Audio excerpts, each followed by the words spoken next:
Okay, welcome everyone. It's lovely to see you. Thank you for coming to this panel, which is called Mind the Gap, Opportunities for Engagement with the Creative Industries. As you know, today's session is part of the Creative Industries Festival here at Oxford Brookes, and we will shortly be posting a link to our full program, so please do join us for other sessions.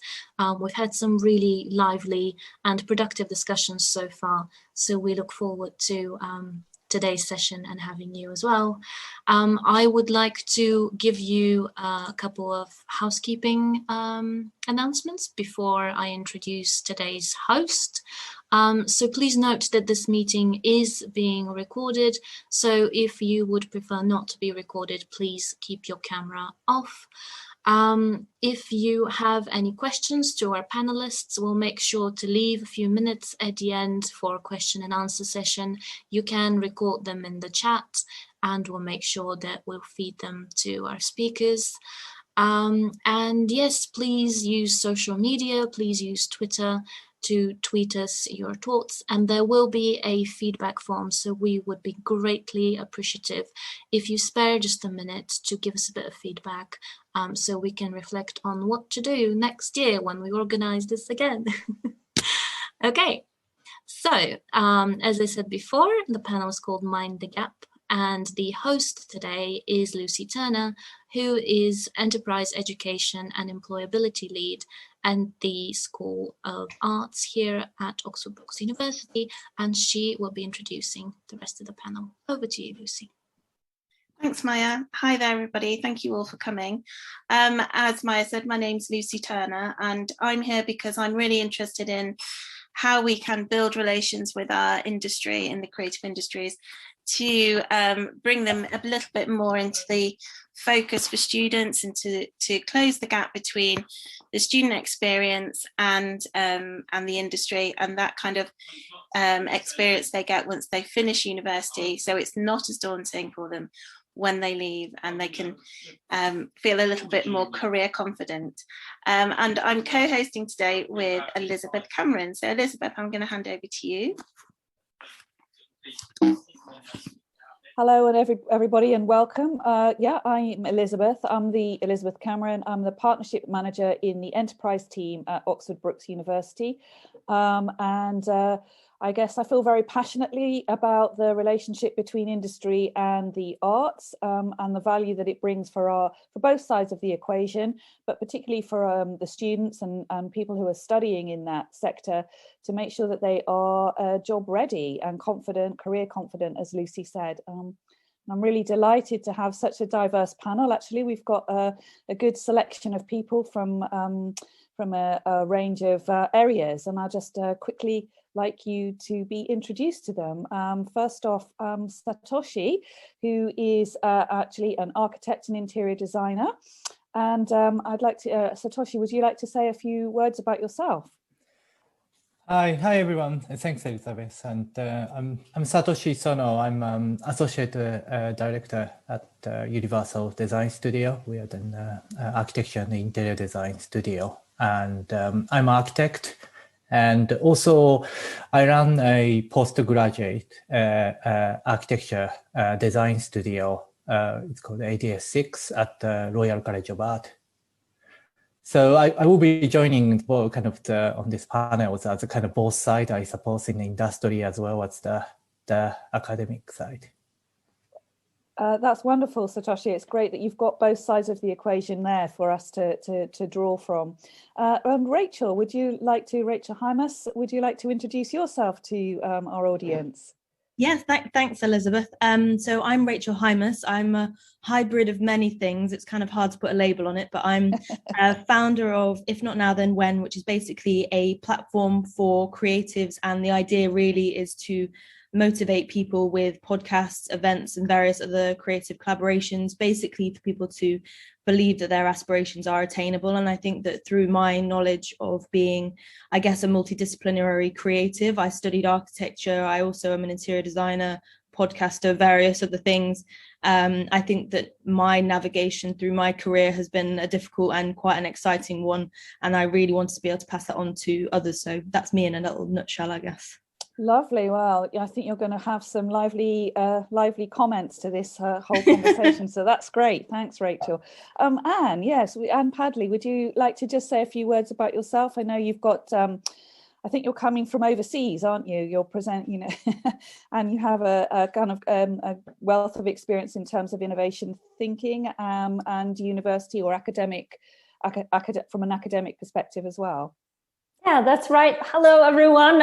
Good morning from Denver today. And I am going to kind of join the hybrid crew, as Rachel kindly put it. And the work that I do really spans across industry and academia. So my main aim is just to support teams in nurturing their design practice. So right now I work as an independent learning and design thinking consultant. I really work to develop and run some corporate innovation training and also project-based kind of extended programs in the corporate space.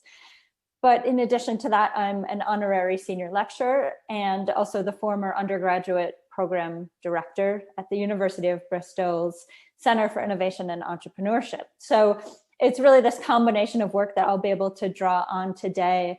And just to give kind of a quick snapshot of that role, the Center for Innovation and Entrepreneurship kind of brings together students from across 14 different subject disciplines, history, physics, music, engineering, and more, to really study innovation and entrepreneurship under one roof. So I've worked closely with industry to run client-led briefs, and have also, back on the industry side, brought students into roles with my own clients. So I'm here because I'm just really excited in talking about the bridges that we can build between the university experience and then the experience that students are going to have once they get out into industry, whatever direction that may be for them.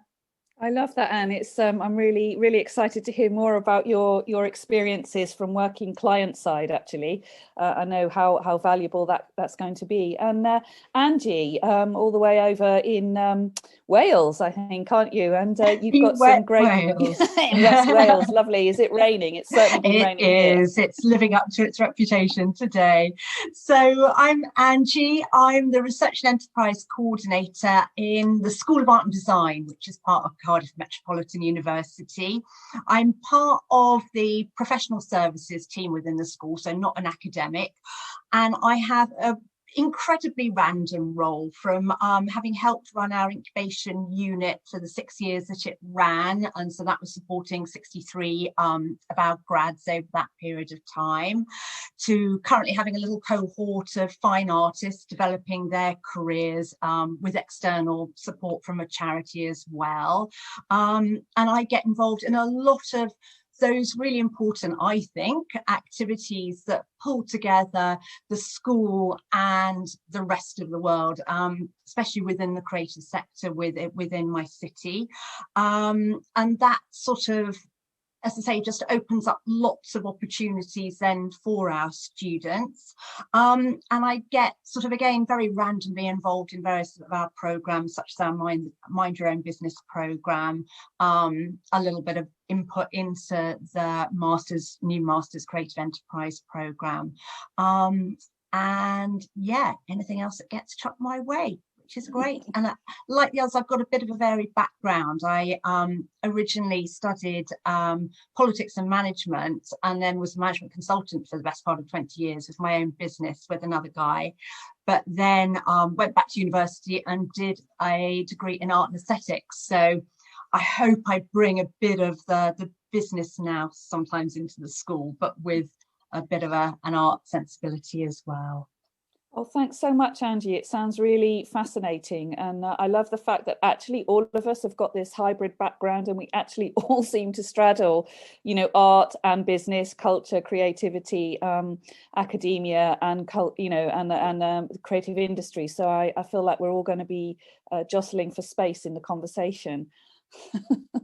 Lucy, I guess, do you want to kick off with our opening gambit? Yeah, I think I'd really like to open the discussion really about how we build those relationships between education and industry. And we all acknowledge they're important, but there's so many hurdles we've got to overcome in making those relationships successful. And I just wondered if we could kind of hash out what the hurdles are and how we get through them to make them a really rewarding experience for all of the people involved, through industry to staff and especially the students. So I don't know who wants to pitch in with the first idea, but you kind of, what are the hurdles we have to overcome and how can we make them really make it an initial sort of first point that I think is a bit of a hurdle, or at least for me that I found was a bit of a hurdle, was actually that I didn't, even when I finished my degree, know what I wanted to do with my life, with my career. And I think that actually one thing that I've learned massively is that not knowing is not necessarily a bad thing. And studying architecture and realizing I don't want to be an architect, but I actually love the fundamentals of that craft. And then utilizing those bits of knowledge to kind of make my way through the next bit. So I'd say that for me has been a hurdle that I was, years ago looking back, and it was quite a big thing to me. Whereas now I look back and I actually think that it's a benefit because it makes me stand out maybe against others who maybe don't have that same background.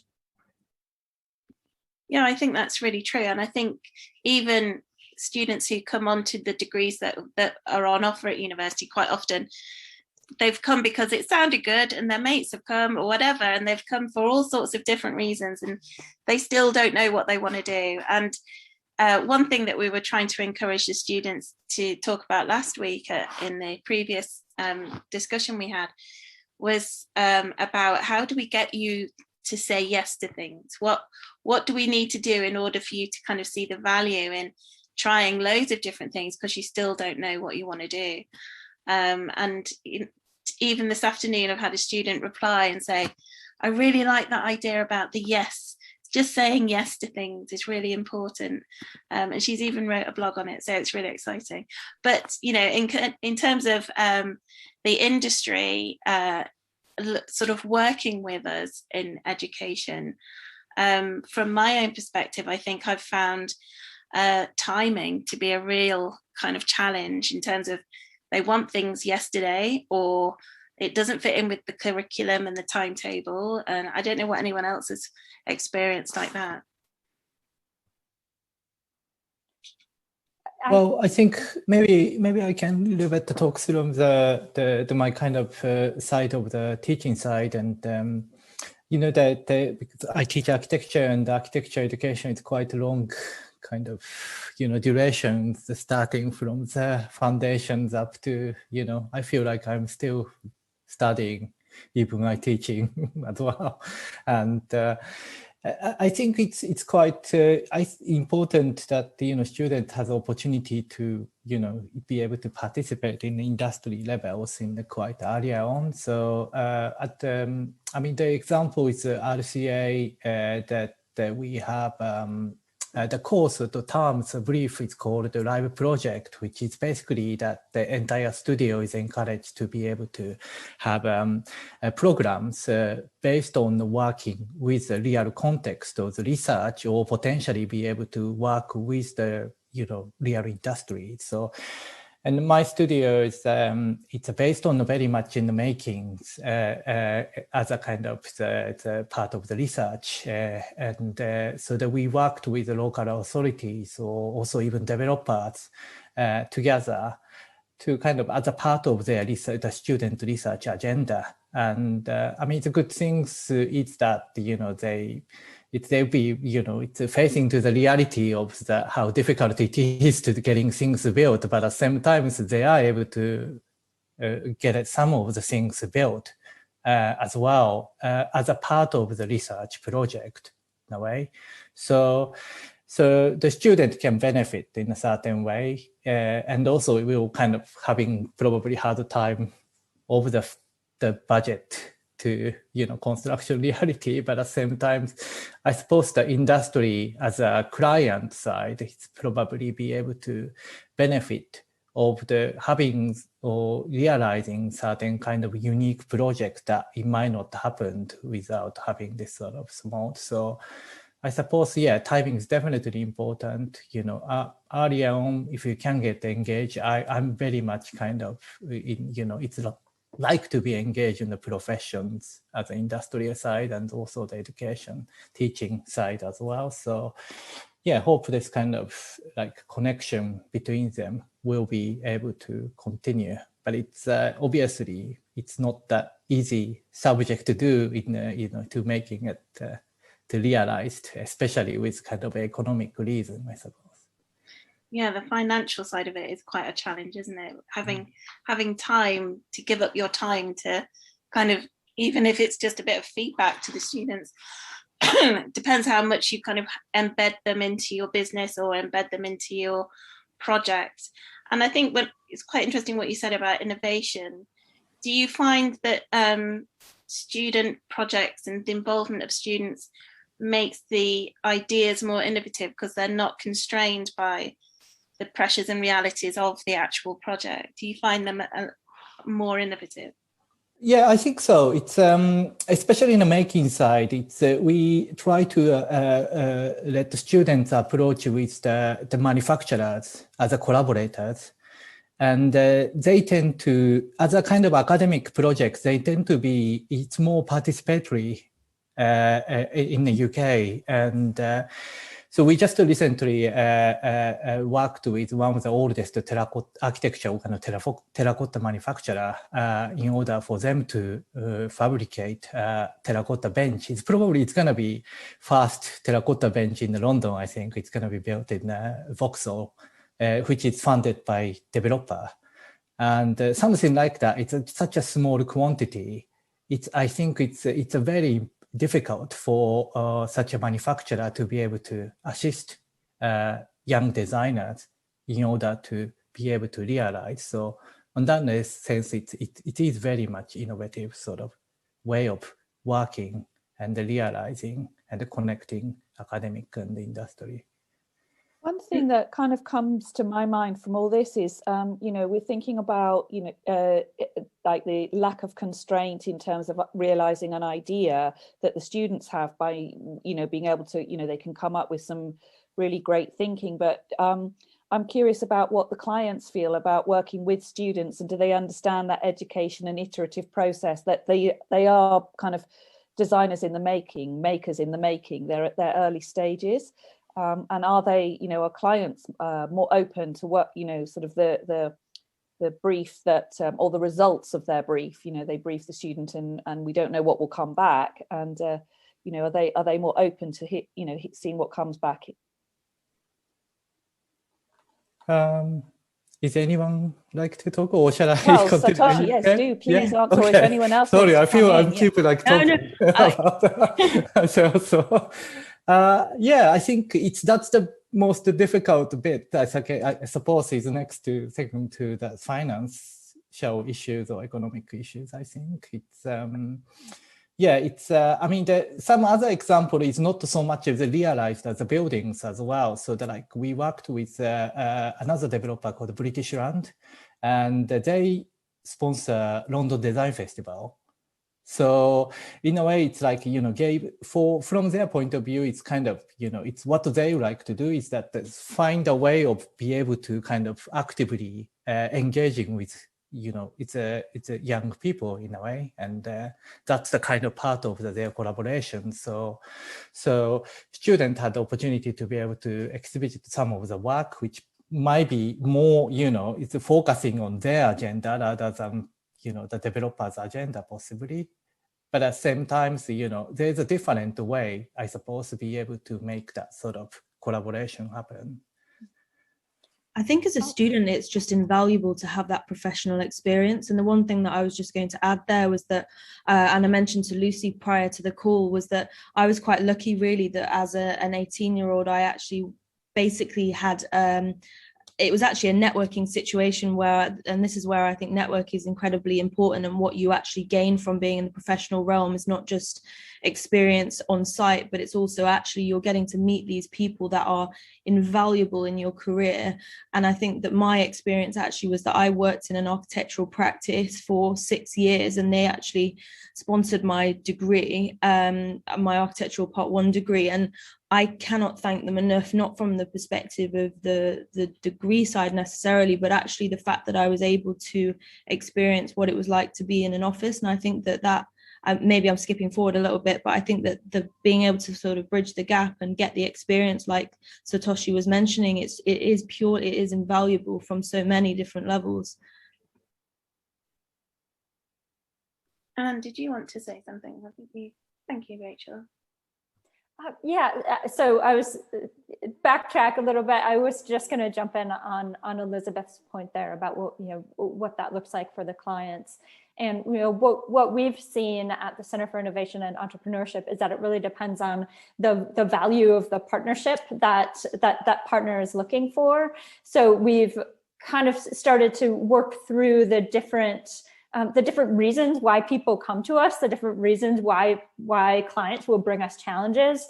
And we see a couple of different reasons. One reason is that actually an organization wants to explore different approaches to innovation within their own space, and they're almost using these projects as a proof of concept. So we worked with a law firm, and they really wanted to explore how the students did the process. So actually in the end for them, the solution was great and it was interesting, but they were quite interested in how the students got to that point. And after that project, actually, they hired on their first full-time design thinking role. So that was like a really kind of exciting outcome for us. We also see that other people are looking for really specific value. So we have some clients that would come to us because they had a project that they wanted to put into their R&D pipeline, but they just didn't have the human power to actually start to tackle it and start to break it down. So if we could actually present that challenge to students, no matter how far they got on that project, it would start to move the mark, and it would start to get the client to think about different aspects and different perspectives of what that project would need to entail before they actually submitted it through to the next step within their organization.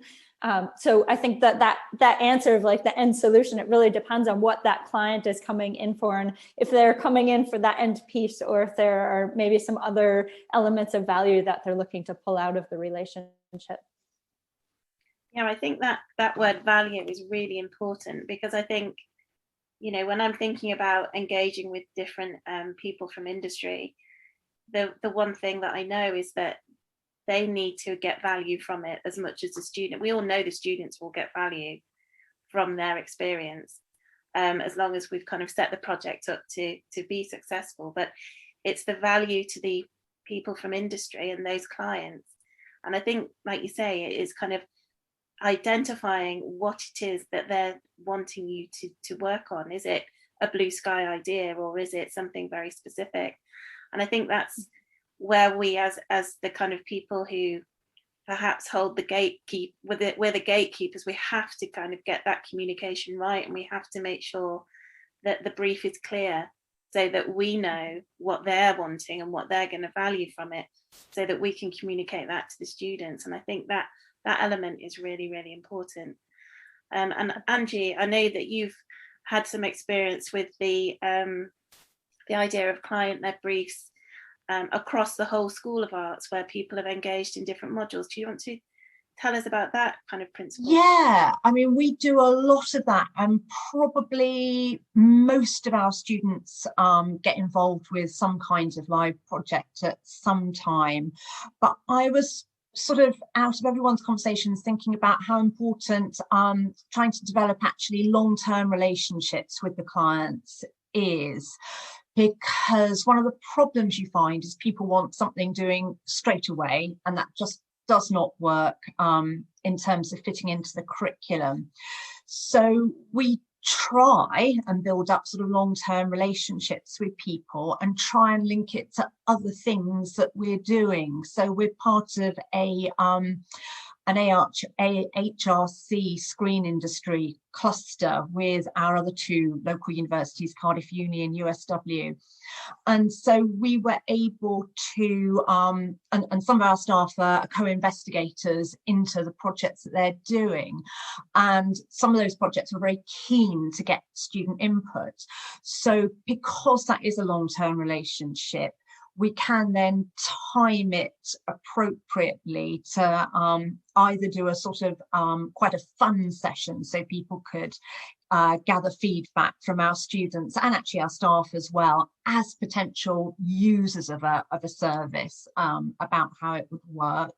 And in another case, into the master's product design program, getting a chance to actually test out an app. So while they're learning about user-centered design, they are being the guinea pigs in that actual product development process. So that sort of works well, trying to actually, as I say, really get to know the client, build a long-term relationship, and then they get the fact that timing has to be right and it has to meet our needs and our students' needs as well as their needs too. I quite like that idea of tying it in with lots of other things, and maybe it's where you develop a relationship that's related to research, but then you can branch off and move it into a program when you need to, and then it can come back to research. I like that idea. That's really. And into then things like sort of knowledge transfer partnerships as well, when they've just put their toe in the water with getting to know us maybe through a little project. So that then has nice spin-offs in terms of opportunities for graduates maybe too. Great, sounds really great.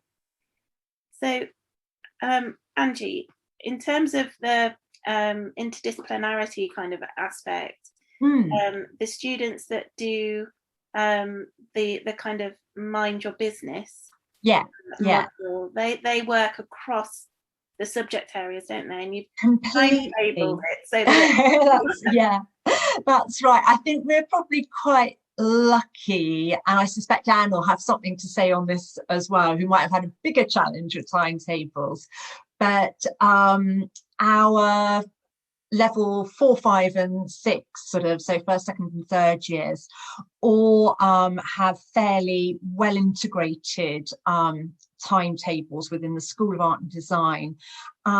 They all spend about a third of their time in their subject, a third of their time working with students from across disciplines in fairly theory-based things, but then they do another module each year where it is completely cross-disciplinary, applying their practical skills and their theory-based learning.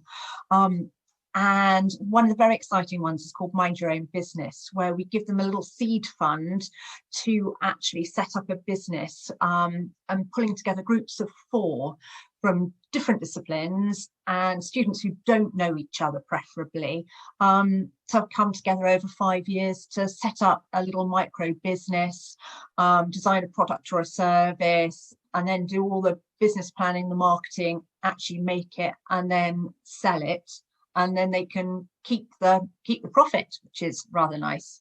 And that does work really well in terms of getting skills transfer between the students, but then they understand, an interior student will understand how a fine artist thinks, or a graphic designer will have the chance to learn a little bit about textile skills and vice versa. So it's very much about sharing skills, sharing approaches, getting to know how other creatives think. And I think it's probably quite valuable in particular between people who get grouped towards the art side compared to those who get maybe grouped towards the design side, so sort of personally motivated or brief motivated. So that works really, really well. And Satoshi, do you get a sense that students are far more experimental if they're kind of had the experience of that interdisciplinary world and they've been exposed to lots of different subject areas? I would hope so, but all of ours are, so I haven't really got anything to compare it to. So yeah, it is just how we work. So they hopefully come out at the end of their degree being very conscious that how their own subject then is part of either a machine that fuels innovation in whatever they're doing next, but yeah, so they have got that sort of multidisciplinary understanding, if not huge depth of knowledge about something other than their own. Yeah. Satoshi, how about your experience? Have you? Yeah, it's the architecture education. It's very much itself is focused around sort of very much interdisciplinary practice, so that their careers also, that many will become obviously architects, but it's also interior designers to artists to even lots of people become journalists as well. That's quite common things. And I think as a kind of a university side, it's very much important is that to make sure that it's a faculty of architecture, it's related to closer faculty each other. I'm not sure how the Brookes work, but it's it's a challenge obviously in the university levels, I suppose, that it's how the different faculties or it can kind of work together in order to create a common sort of education target or learning target, I suppose. Yeah, I think, Anne, you've had the premise of the program you were director for is very interdisciplinary, isn't it? Yes, I was just wondering actually how that sort of same principle might apply to a very sort of interdisciplinary project such as yourselves, Anne. Yeah. So yeah, that's exactly right. So just to kind of give the shape of the program again, we have 14 different subject disciplines across 5 faculties that come together to study innovation and entrepreneurship. So that means when we are actually assembling teams of students, we're able to assemble teams that are really multidisciplinary or transdisciplinary, as we like to say, because actually once they work together, they almost start to be bringing on the qualities of one another and learning from one another and using that to kind of change and shift their practice. So it's a really incredible thing to see. And, I was just kind of bringing up over here on my other screen, you might see my eyes move, bringing up some of the projects that students were working on. So, we had students from theater, psychology, and anthropology looking at how to reduce the impact of invisible illness in the workplace. We have students from computer science and physics working together to improve cybersecurity by reducing human error, and students from psychology and anthropology working together to improve teacher retention. So we're able to really create these really diverse teams. And I think that what comes out of it is really exciting. So we have projects that are really multifaceted because they're drawing on these different disciplines, but we also have students who are able to move in very different spaces. So for example, we had one history with innovation student who had been studying history with innovation for the first 3 years of the degree. And by the 4th year, it's a 4-year integrated master's degree program.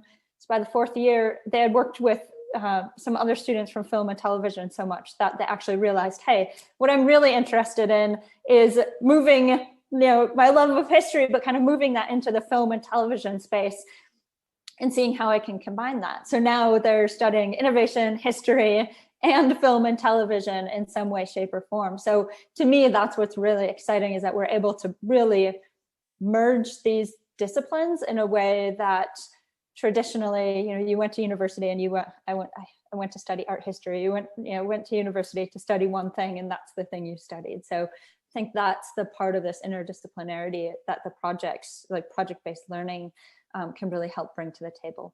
Yeah, I really agree with that. I mean, I'm a real advocate of art and science mix as part of education, and I think if you say to a student, I want you to do a project on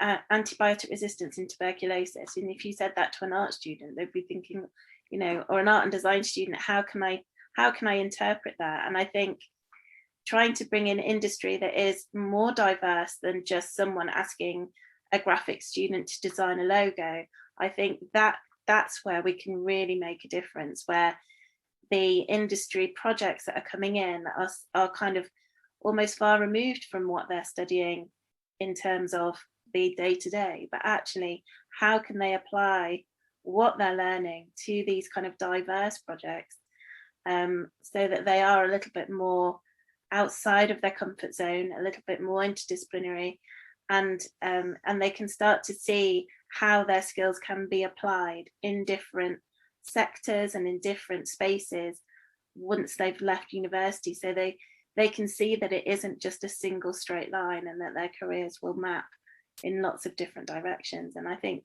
that's my ultimate aim. That's certainly what you're talking about, though, with those projects, isn't it? You know, the kind of project you're talking about, it's very much about people applying in a way, when you go to university and you study fine art or architecture or history of art, you have a content, like the facts and figures of that, the practical element, how to, you know, put paint on a paintbrush or build a building. But actually what you come away with also is a way of thinking. And it kind of, the course that you do ends up training you to work within an environment, because that one environment has a way of thinking. And in essence, these interdisciplinary, transdisciplinary projects or methods of working that we're kind of encouraging and developing across universities are allowing individuals to come out with the ability to apply their method of thinking, which is fine art specific or architecturally, so architecture or fine art or whatever, to a problem, to solve a problem, which I think is a new way of going about things, or like an advance, as we said, from perhaps when we went to university, where it was just single track. So I find. Oh, sorry. No, go ahead, Anne. Excuse me. I was going to say, I think that's a really good point. And we at the Center for Innovation and Entrepreneurship, we think about it as that's actually the direction that the world needs. So, one of the things that we always say is that the next generation of innovators are really going to need to bring together art, science, engineering, humanities, enterprise, in order to solve like the world's toughest challenges. So, I think that there are so many challenges that are facing the world right now, and if we think about how we can actually combine skills and think about them differently, that's what we're going to need in order to tackle these challenges going forward. I just read an article of a design agency that had been brought in by a manufacturing site looking to reduce the rate of accidents. And actually what the design studio did was they put bones on all of the gloves that people, the like cut gloves that you have to wear in a factory, they actually just put bones on all of them. So it immediately made this literally mind-hand connection to, hey, if I do something with this hand that's going to cause injury, it's literally going to hurt me. And I think I read that and I was just like, wow, this is such a great example of bringing together like arts and engineering. An engineer would never have thought of that, but they actually effectively reduced the incident rate as a result of this design.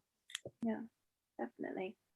So I'm also interested in kind of steering the discussion into those networking moments. So I took part in something as part of my career for Oxford Brookes, which meant that I had to go and network, which was the most daunting experience ever.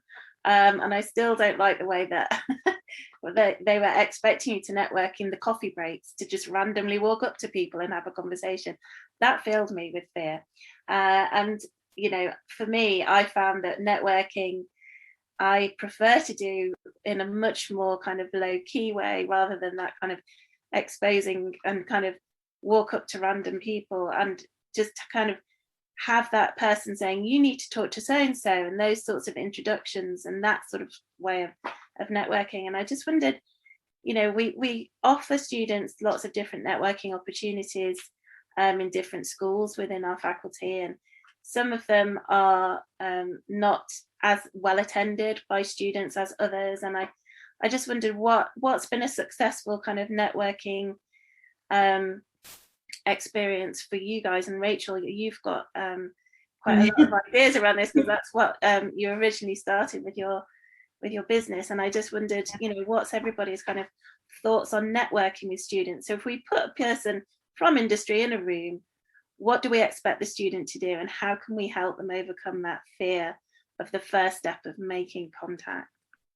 If I'm honest with if not now then when, I guess was the whole idea for me was that I moved down to London and I didn't know anyone, and to be fair, I'm quite I like to have conversations with different people, but I do totally understand how that feels, because often you can walk in a room and you don't know anyone and everyone knows everyone, and it's so intimidating. And I think what I tried to do was basically create something that felt, to be honest, a little bit like a house party, where everyone brought people along that they knew. So it was very much like about bringing friends who maybe didn't know what they wanted to do next, and the whole kind of aspect of the multidisciplinary side where people are quite fluid within their careers. And I really wanted it to be open to everyone. And I think that personally, one thing that I've learned massively throughout my career is that network is probably one of the most powerful tools that you can have, and being recommended or having the chance to try and test things within your career usually comes through a contact that you have or someone who knows someone. And I think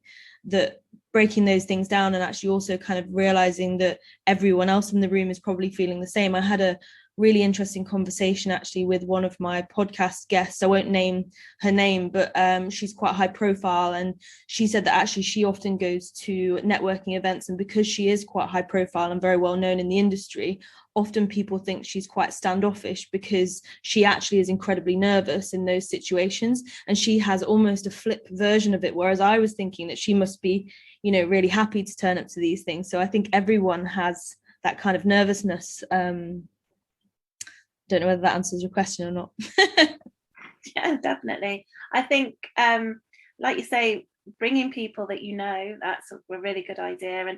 And but also I like the idea of, I think I listened to one of your podcasts where they were also saying how if you get invited to a lot of things, you can then start to recommend other people who can also do the same thing, so that you're not necessarily the one going to it. Actually, you've recommended someone else, and you can start to kind of pass the baton on a little bit and, you know, share the load, if you like. And yeah, I thought that was quite interesting. So that was about kind of trying to level up the playing field a little bit, so that, you know, more people get a share of the pie.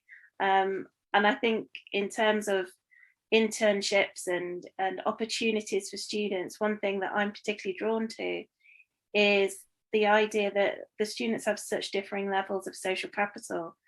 Some people have lots of people they know and lots of network, and mum and dad know so-and-so, and they've worked there and they knew that person.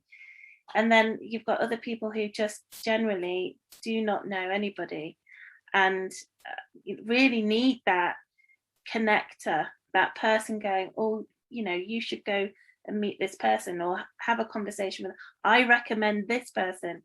And I feel like it's our responsibility to be those people who make those connections for students, and who, you know, raise them up and say, this person's great, have a chat. And I think this, sorry, go ahead. No, carry on. I was going to say, I think that conversation was kind of surrounding diversity and inclusion as well, because often there could be an event going on, but actually there's stairs up to the door. So there's somebody in a wheelchair is going to be unable to even access that event in the first place. And then actually, I think telling them about the events that are within their remit that they can actually attend. And I think that the conversation was kind of also about the fact that, you know, if an event is in London, there's a large portion of people who can't actually afford the train fare, and then ensuring that next time there's an event in their area that they actually know about it. And I think that keeping people in the loop like that is also really important. Yeah, definitely. And one particular program in our school that's done something really successfully with their networking events is a kind of speed dating event with industry, where all the members of industry are sat on a table and the students have to go to each person, and they've got 3 or 4 minutes. And I think that's such a good idea, because one, it means that you have to go and sit in front of that person, even though it's really scary, but you have to kind of go and sit in front of someone from industry and have a conversation. And it's not reliant on you plucking up the courage, walking over to someone stood at a table with a poster advertising their business, and you say, oh, hello, you know, and making that first conversation. And I think that kind of, those sorts of different events are kind of really valuable. I think also, like, mentorship, it's in architectural kind of education that it's so many universities now have very great mentorship between the sort of connecting practices and the student. And I was just one of the universities today, and looking at it's not my student, but it's other university. The student works this mornings, and it's a really great kind of method that I feel like so much better than before. That the university is really actively trying to connect between them, and obviously, it's a great opportunity for students to be able to meet this person or architects at their practice, so they have opportunity to be able to see how they work and where they work before they're applying the job as well. So I think that's definitely a positive things that I've kind of experienced more than before. Yeah, I think mentoring is really one way that we can really help those students who do have that lower kind of social capital.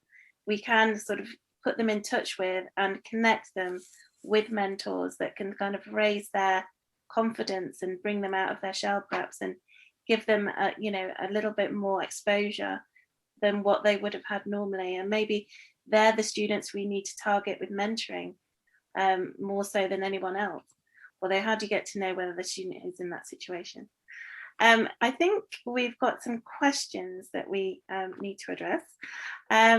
First of all, there's a question for Angie.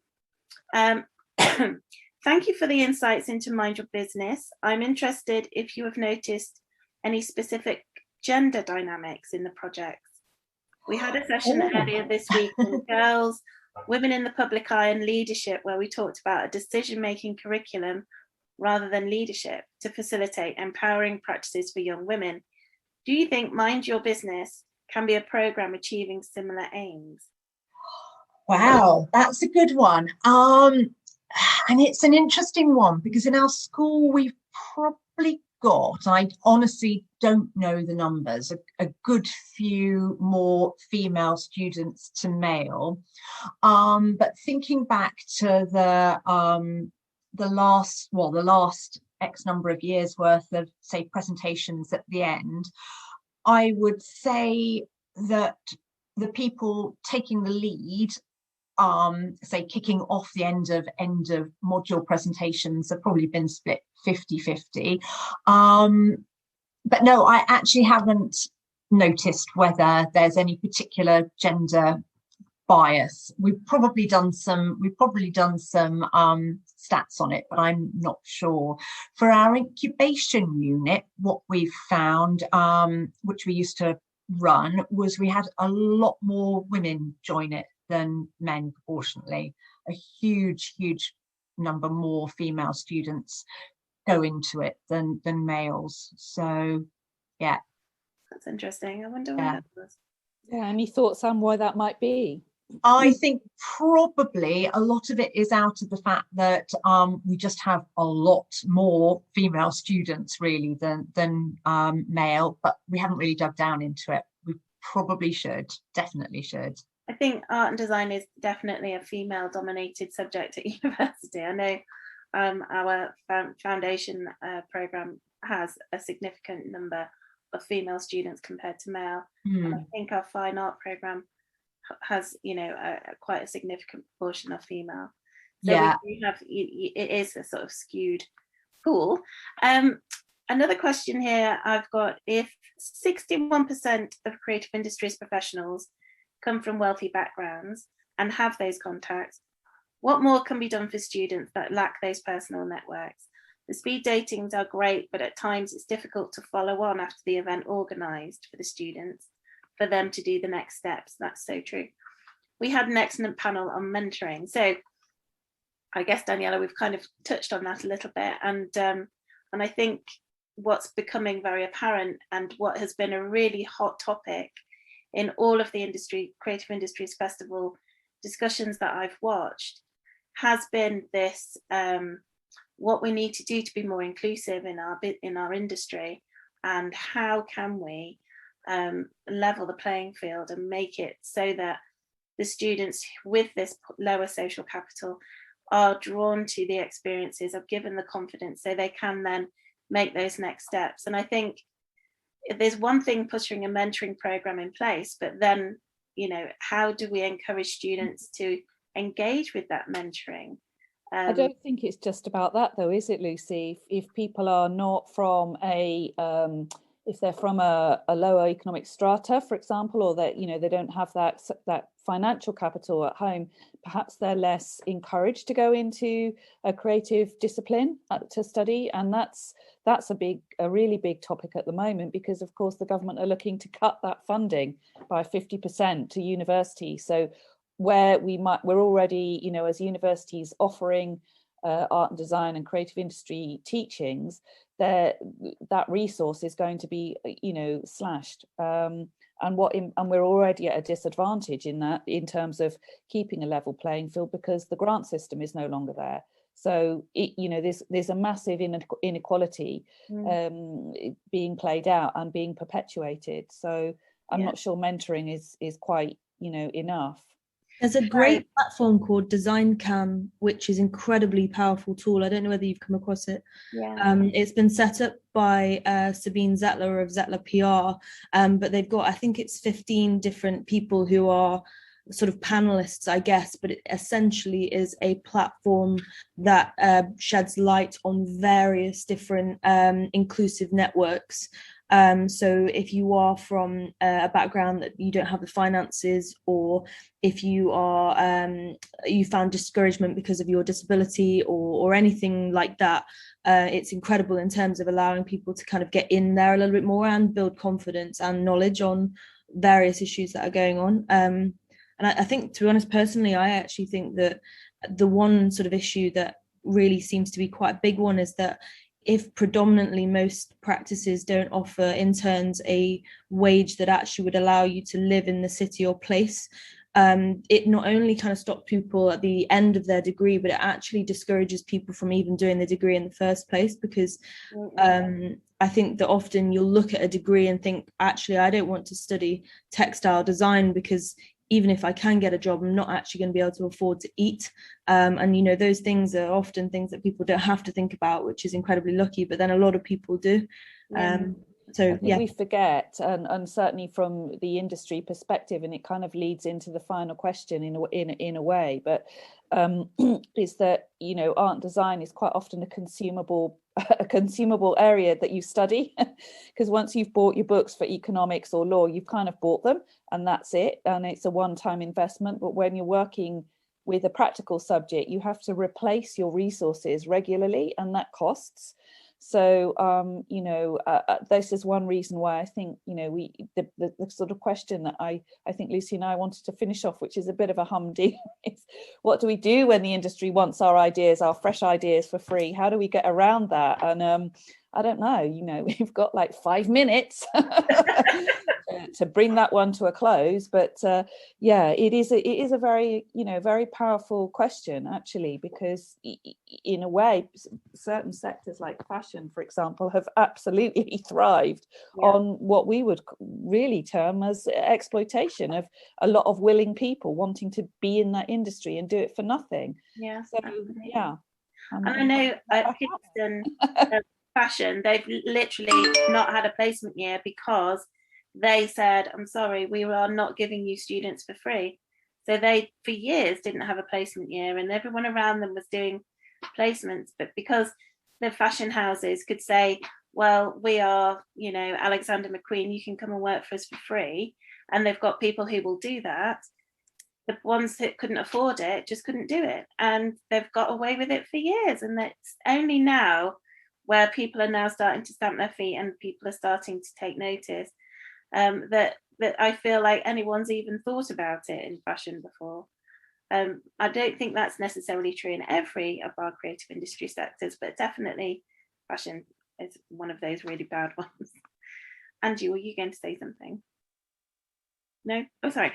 Anne, were you going to say something? Yeah, I can jump in. I think one of the things that we can do, people who are in positions to kind of shape programs and shape courses, is we can look at how we build some of this into the curriculum. And this kind of loops in some of the inclusivity challenges that we talked about as well. You know, a lot of what we were talking about was around, you know, networking and internships, but don't get me wrong, those are all still important, but a lot of those are extracurricular. It does take the extra initiative, the extra ability, the extra money or time in order to be able to go out and do it. And I think some of the things that we can start to think about as we evaluate the programs that we're delivering is looking at how we can embed that, how we can integrate it into the program itself. So it's not an extra thing, it's just part of what happens.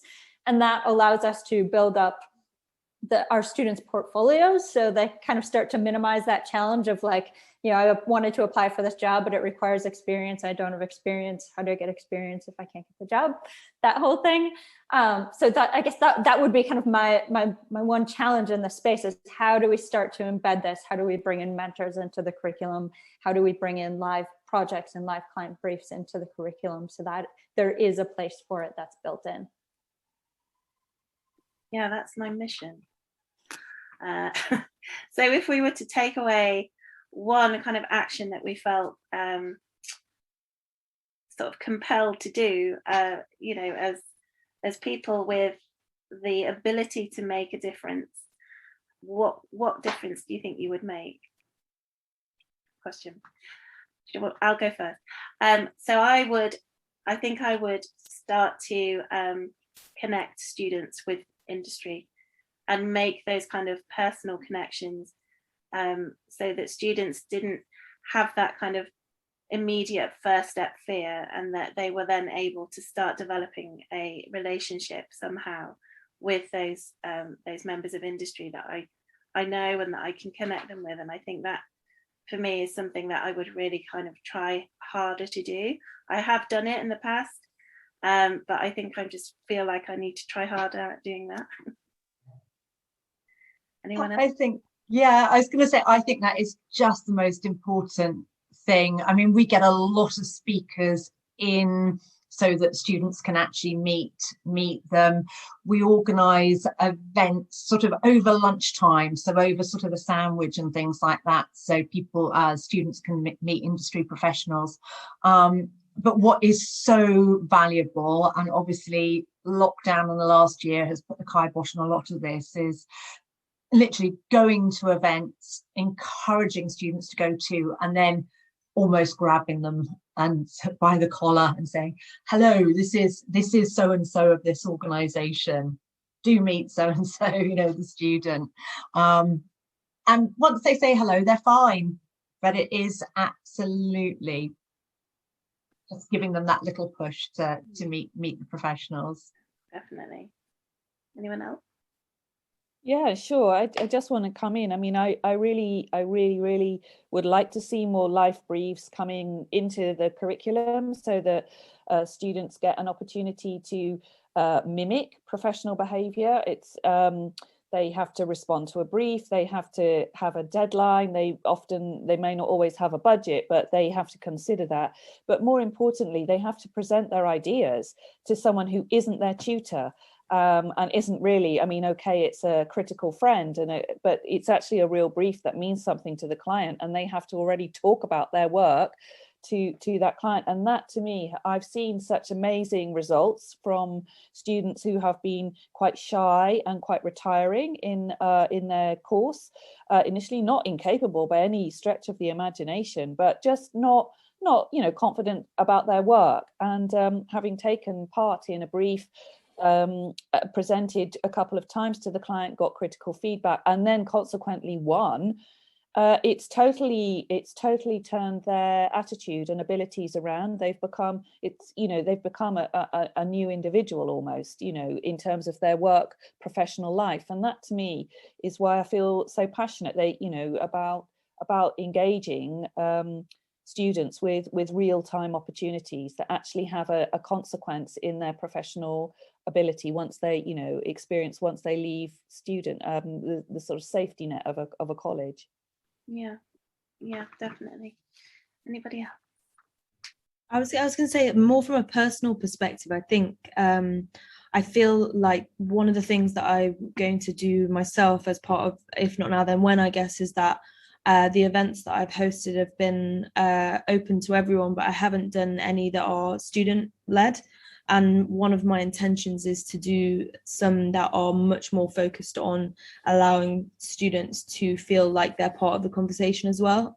Because I think, to be honest, I just didn't have the connections with any universities where I could invite students like that. So that's one thing that I would love to be able to do, and also to offer mentorship as well, just because I think I know how difficult it can be to access it. And once you kind of feel that as though you're a bit more involved, it's, you know, you do feel quite excited by it, but it is incredibly daunting. So I think that's probably from a personal perspective, maybe. Maya. That's great, Rachel. That sounds really good.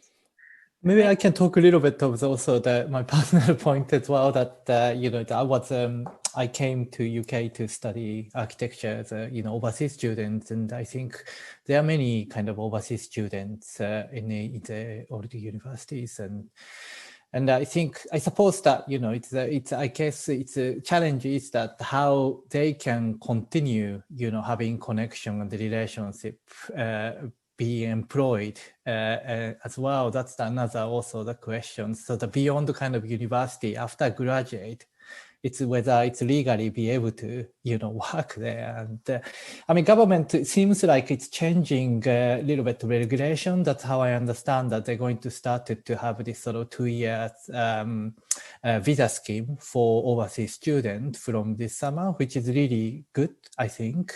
Yeah, but I wonder fantastic. whether 2 year is that, you know, whether how that would affect on the kind of 2 year duration for their sort of, you know, professional career from academic So much environment. pressure. You've got to pack it in for 2 years. Got to stuff it in, and then that's it.